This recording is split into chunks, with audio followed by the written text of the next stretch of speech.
사실 저희가 작년부터 해서 이 당원대회를 그렇게 하려고 3달 간격으로 준비를 하면 정부가 어떻게 저희 회의 내용을 엿듣고 방역 단계를 상향 조정하고 해서 이거를 지금 1년 넘게 못했습니다. 작년에 한번 광주에서 하고 올해 그래서 겨우겨우 연말에 하려고 잡아서 호남부터 시작해서 호남, 영남, 호남 이제 중부 지역을 거쳐서 오늘 이제 경기도 거쳐서 서울까지 올라왔는데 이렇게 해서 저희들도 사실 이렇게 당원분들 뵙고 이런 집회를 오프에서 하는 거 오늘 처음이라서 그런 자리 또 뜻깊은 자리에 함께 해주신 것을 정말 감사를 드리고요. 저희 열린민주당 당원들이 궁금해하는 몇 가지도 말씀 좀 듣고 그 대표님의 견해 좀 듣고 싶은데요. 최근에 이제 그 샌델 교수님 모시고 강연했던 것들 많은 분들이 좀 보시고 즐거워하시고 의미 있다고 생각하셨던 것 같은데요. 거기서 후보님께서 모두가 기회를 누리는 정의로운 전환이 가능해야 된다라는 취지로 또 말씀을 주셨었는데 저희들에게도 좀 한 번 더 설명을 좀 해주실 수 있을까 싶은데요. 네, 뭐 길게 말씀드리긴 어려운데 아주 단순하게 말하면 우리는 공정한 것은 정의롭다라고 생각되는 시대를 살았습니다. 그런데 지금 새로운 청년 세대들은 정의와 관계없이 공정해야 된다라고 생각하는, 즉 정의와 공정에 대한 개념이 불일치하는 시대를 살게 된 거죠. 사실 그 근본적인 뿌리는 기회 부족입니다.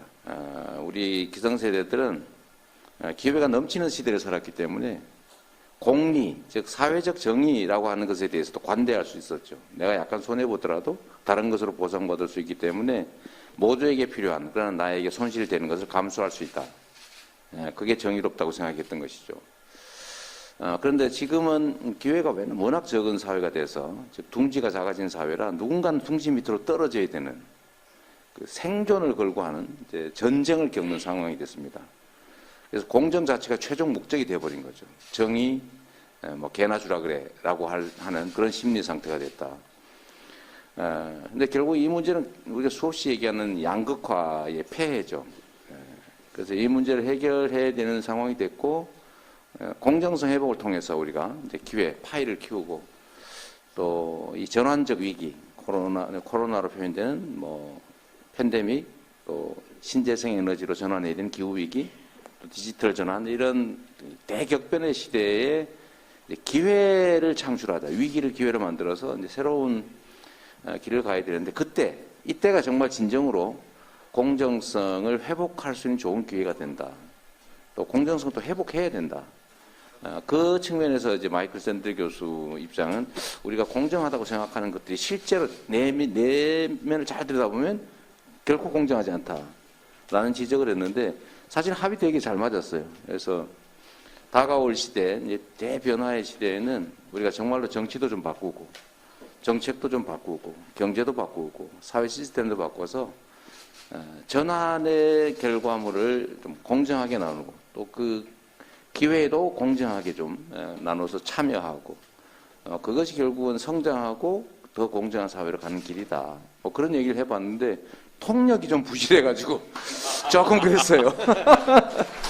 네, 뭐 내가 통력 얘기는 원래 통력하기로 한 사람이 저게 되는 바람에, 감염이 되는 바람에 아이고, 갑자기 바꾸다 그래 됐다고 합니다.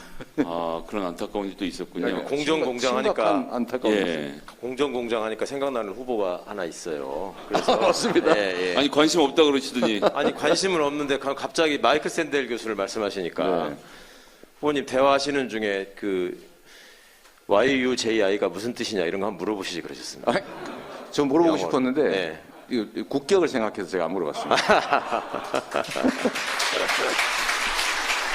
아니 우리 최강욱 대표님도 공정하다는 착각 책을 또 저희 SNS 소개도 하시고 공정에 대해서도 좀 하실 말씀이 좀 있으실 것 같은데 같이 좀 들려주시죠. 예, 후보님이 뭐 잘 정리해 주셨습니다만은 사실은 공정하다는 착각이라는 책이 그 전에 이제 정의란 무엇인가에 보다 저는 훨씬 재밌었습니다. 그리고 개인적으로 많은 좀 인사이트를 얻었달까? 그러니까 그동안에 우리가 생각해왔던 능력주의라고 하는 것이 과연 공정한 것인가? 능력주의라는 프레임 속에서 얼마나 많은 사람들이 소외되고 있는가 하는 점들을 지적을 하는 걸 보고 한편으로는 좀 안도감이 들기도 했습니다. 그러니까 우리만 겪는 문제가 아니라 세계적으로 이것이 해결해야 될 과제로 떠오르고 있고 이 과제가 생긴 배경에는 뭐가 있을까 하는 것을 생각하게 됐고요. 또 그 전혀 사실은 예상을 못했는데 마이클 샌델 교수하고 우리 이재명 후보님하고의 대담이 있다고 그래서 사실은 지금 청년층이 가지고 있는 어떤 절망의 크기 같은 게 굉장히 크지 않습니까? 오늘도 이제 저희 20대 비서관들하고 좀 얘기를 하다가 깜짝 놀랐는데 저희 때는 20대 후반 정도가 되면 결혼을 하고 30살 정도가 되면 아이를 낳고 30대 중반 정도가 되면 집을 하나 샀으면 좋겠고 뭐 이런 인생의 경로가 어느 정도 예정돼 있는 거라고 느꼈고 내가 노력하면 얼마든지 그거를 갈 수 있다라고 생각을 하고 나름 이제 인생의 중간 목표들이 있었는데 지금 우리 젊은이들한테 물어보면 그게 없다는 거예요. 다 살아요. 네, 일단은 스펙을 갖춰서 취업하는 데 집중하고 취업을 하게 되면 그 다음부터 내 생활을 얼마큼 평안하게 할 것인가에 집중하고 이게 하루하루를 지금 견뎌내는 게 시급한 상황이 됐다고 하고 그래서 이제 생기는 현상이 과거에 우리가 어렸을 때 봤던 무협지나 이런 거에서는 주인공이 갖은 고난과 고초를 겪고 열심히 무술을 연마해가지고 자라나가지고 부모를 해친 원수를 없애는 이런 게 스토리였지 않습니까? 근데 지금은 그런 성공 스토리가 먹히질 않고 웹소설이나 이런 데서 받아들여지는 것이 그러니까 우리 이재명 후보님 같이 막 봉화에서부터 여기 여의도에 이런 예식장까지 오실 수 있는 이런 스토리가 안 먹히는 거예요. 이런 일은 있을 수 없다. 이렇게 받아들이고 내가 요즘 시대에 태어났는데 학원을 열심히 다녀가지고 지방대 의대에 삼수를 해서 들어가는 거예요. 거기서 의대에서 공부를 하고 있었는데 어느 날 벼락을 맞아가지고 뿅 하면서 시간이 전환돼갖고 조선시대로 가. 그래가지고 거기서는 명의가 되는 거예요. 한국 사회에서는 그냥 평범한 의사로 살았는데 그래가지고 허준 선생도 가르치고 동의보감도 구술해가지고 적게 하고 이런 스토리가 굉장히 먹힌다는 겁니다. 그 얘기를 들으면서 사실 한편으로는 너무 미안하고 한편으로 너무 끔찍하고 그랬거든요.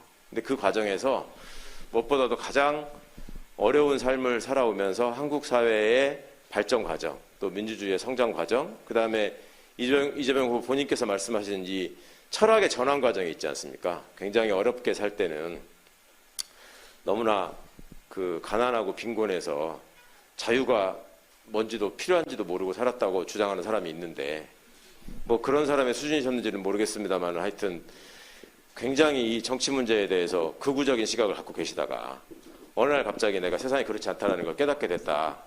그리고 그 어느 날 갑자기라고 하는 것이 그냥 온 게 아니라 우리 한국 사회의 민주주의의 발전 과정과 성숙 과정과 또 맞닿아 있다라는 것. 이런 점들이 마이클 샌델 교수님과의 대화를 통해서 또 조금 더 큰 통찰을 얻으실 거라고 생각하고 앞으로 어떤 위치에서든 우리나라를 이끌어 주실 분이기 때문에 큰 도움이 되셨을 거라고 기대하는 마음이었습니다.